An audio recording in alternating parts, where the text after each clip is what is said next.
खुलुमबाय बे समाव बड'लेण्ड इंखं टेलिभिजन स्टुडिअ आं ज्योति बसुमतारी। खुलुमबाय आंनि हा ब्रह्म। दिनैनि गाहाय रादाबाव दं श्यामकानु महन्तनि बेंक एकाउन्टखौ खुलिनानै होनो बिजिरसालिनि बिथोन। खाम्फा बरगयारिया UPPL नागारना BPF फैफिनबाय। बिश्वजित रायआ कच राजबंशी जातीय परिषदनि आफादगिरि सायख'जाबाय। आयेन बेरेखा हाबफैनानै एसे सुबुंफोरखौ होख्रांहरफिनदों। गिबि मन्थ्रिया गावनि खरिखौ सासे फागिननो हरदों। थामथि मुलुग दावहानि इसारा आमेरिकाजों लोगोसे फ्रान्स आरो जार्मानि। मणिपुराव गुबुन गुबुन अपारेसनाव 3 बिग्रायारि केडारखौ खादों। दानिया फैदो आबुं रादाबाव।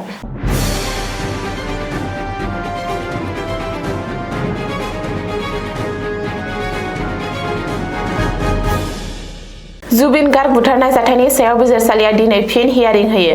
बे हियारिंआव बिजिरसालिया जुबिन गार्ग बुथारनाय जाथायनि गुबुन सासे दायनिगिरि श्यामकानु महन्तनि बेंक एकाउन्टखौ खुलिनानै होनो बिथोन होयो। मख'नो गोनांदि श्यामकानु महन्तनि गासैबो बेंक एकाउन्टखौ सिगांनिफ्रायनो फ्रिज खालामनानै दोननाय जादोंमोन। नाथाय बिजिरसालिया दिनै श्यामकानुनि बेंक एकाउन्टखौ खुलिफिननो बिथोन होयो। लोगोसे बेंक एकाउन्ट फ्रिज खालामनाया BNSनि धारा 107 खौ मानिनानै सोलियाखैमोन। मिथिनो हानाय बादिब्ला सिंगापुरनि कर'नार्सआ सिद्धार्थ शर्मानि सायाव होनाय रिपर्टखौबो रायखाङो बिजिरसालियाव। सिंगापुर पुलिसआबो माखासे डकुमेन्टसफोरखौ बुथुमनानै चार्जशीटजों लोगोसे गथायदों। नाथाय सिंगापुरनिफ्राय डकुमेन्ट लाबोनानै होफैनो थाखाय BNSआ बिजिरसालिनो गोहो होआखै। बेनि थाखाय भारत सरकारा आर'ज खालामनो हायो। रिपर्ट बादिब्ला सिद्धार्थ शर्मानि महावीर एकवानि सायाव फैगौ 19 मार्चआव हियारिं जागोन।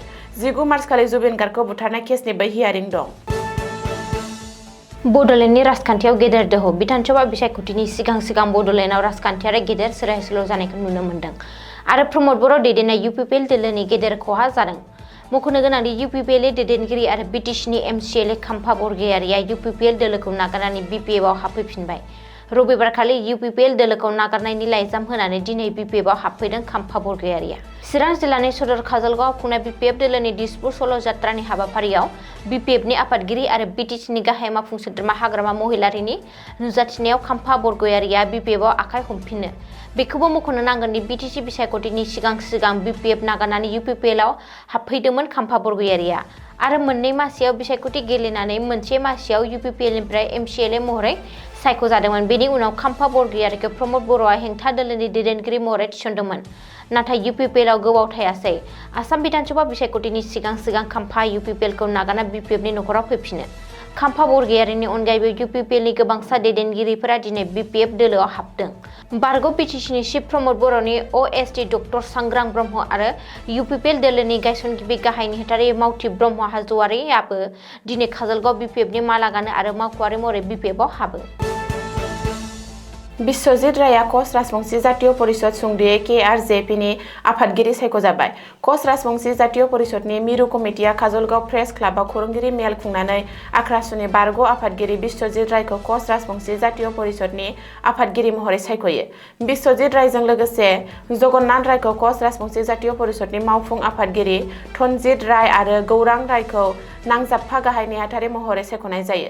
बे खौरांगिरि मेलनि गेजेरजों थान्दैफोरा हारिनि बिमाफोरखौ गावनि हारिमुआरि सिनायथिखौ रैखा खालामनो थाखाय सारिनि सोलायै न'आव दोरोङारि पातानि आरो आखाइजों दानाय मेख्ला गाननो खावलायहरो।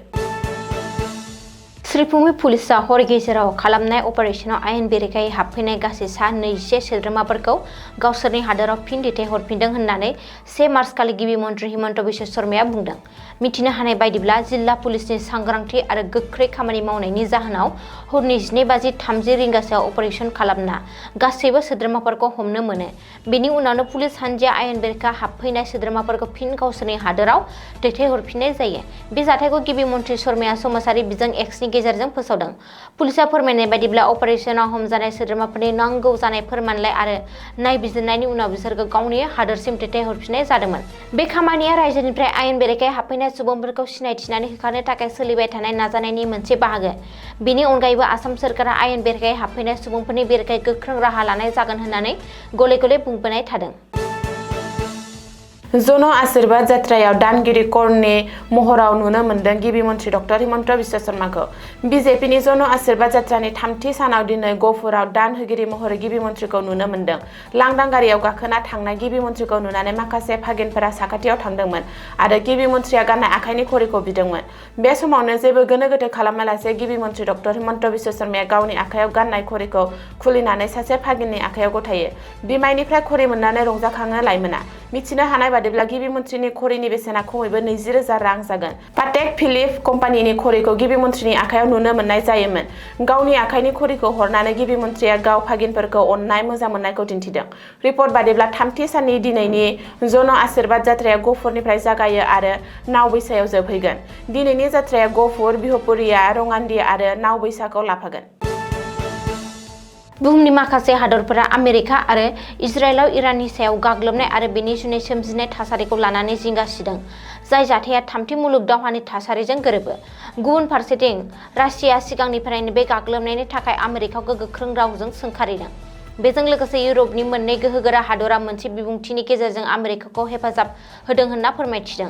बे बिबुंथियाव फ्रान्स आरो जार्मानिया मुंख'दों दि बिसोर ग्लब ओनसोलाव गावनि लुबैनाय आरो लोगोआरि हादरफोरनि लुबैनायखौ रैखा खालामनो साखाफारा। गुबुन फारसे इरानजों लोगोसे गसंबादों रासिया आरो चीनआ। बेबायदिनो इरान गाग्लोबनायनि सायाव मिरु खालामनानै मोननै बादायाव गावस्रादों। आमेरिकानि गाग्लोबनायाव इराननि जौसिन दैदेनगिरि एबा सुप्रिम लिडार आयातुल्लाह आली खामेनीजों लोगोसे गोबां सुबुंनि जिउ खहा जानायनि उनाव इरानआ गोख्रोंसिनै गाग्लोबफिननो हुमखि होदों।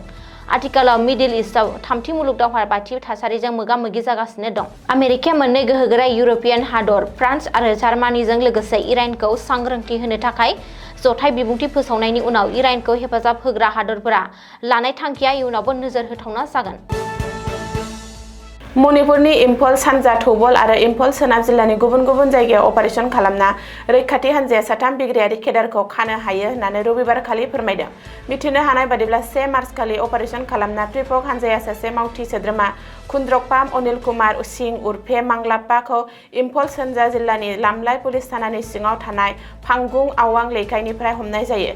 पुलिसआ बिनिफ्राय गंसे मबाइलबो बोखांनो हादोंमोन। बेराफारसे थांनाय सुनिबारखालि अपारेशन खालामना जवारफोरा केवाइकेएलनि सासे मावथि सोद्रोमा इबुंमासा लाइस्राम उर्फे रकिखौ थौबल पुलिस थानानि सिङाव थानाय याइरिपक लामखाइनिफ्राय खानो हायो। पुलिसनि बादिब्ला हमजानाय सुबुङा गुबैयै नागालेन्डनि पेरेन जिल्लानि सिङाव थानाय गौली गामिनिमोन आरो बियो दासान्दि इम्फल सोनाबनि सिंजामै युमनाम लेकायाव थायोमोन।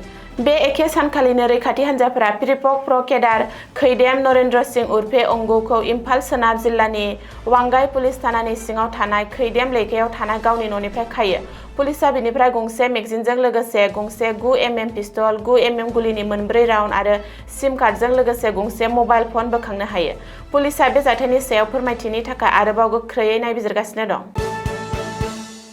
दिनैनि रादाबा एसेनोसै। गोजोन्थों। गोजोन्थों।